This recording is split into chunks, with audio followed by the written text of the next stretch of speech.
On a cold, stormy winter day, an old friend invited me out for a cup of coffee. We met by his house, and as we walked down the street, we passed by a small cafe with a sign hanging on their door that read, "You're welcome in, we have suspended coffee." Suspended coffee? I asked my friend. What does that mean? You've never heard of it? My friend asked, and I shook my head. Follow me, he told me, and we joined the line of people standing in front of the cash register. What can I offer you today? The cashier asked a couple of young lawyers who were looking at the menu. I think we'll take 3 cups of coffee, one of them said. 2 now, and 1 suspended. The cashier nodded, as if it were an ordinary order, took payment and placed 2 cups of hot coffee on the counter. The 2 thanked him, took the 2 cups and left without waiting for the 3rd. The next in line was an older couple. Same order as always? The cashier smiled at them. Yes, thank you, replied the woman. But please add 2 suspended coffees, we haven't purchased any of those in a while. A few minutes later the couple received their order, and our turn to order arrived. Good morning, said the cashier. How can I help you? I think we'd like 2 cups of coffee, my friend said.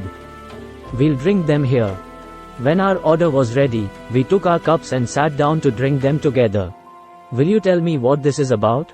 I asked my friend, but he just said, wait and see. Our conversation flowed, and before we noticed it, nearly 2 hours passed. Our coffee cups were already empty, but we laughed at shared stories, reminisced about past memories, and didn't look at the clock even once. The cafe was almost empty of people when the door suddenly opened. A man in old shabby clothes and a tired look came in and stood quietly in front of the cash register. He thought for a moment and then asked quietly, "Do you have a suspended coffee?" The cashier smiled and nodded, poured the man a cup of hot coffee and placed it in front of him. The man thanked him, took the glass and left. No one else seemed to take notice of this moment, which appeared to be ordinary in this cafe. But I could not help but be moved by this little gesture. Anyone who wants can prepay for a cup of coffee for someone less fortunate without making them feel bad. My friend told me when he saw my expression. The cup of coffee waits for anyone interested in it, and who knows better than us what a warm cup of coffee can do for a cold or dreary day. When we got up to leave, I stopped for a moment and went back to the cash register. Can I offer you something else? Asked the cashier.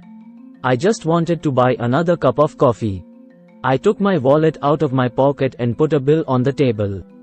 Suspended, if that's okay. Moral of the story: a small act of generosity on the part of one person can change another's whole day. But often those who need it may feel uncomfortable or ashamed to ask for something that can help them. If we all look around, I'm sure we'd see at least one person that we can help. No matter how little we think we're doing, the people who need it most will appreciate it. This beautiful story is based on a real initiative by several cafes around the world who decided to help those who can't buy a cup of coffee at the beginning or end of their day.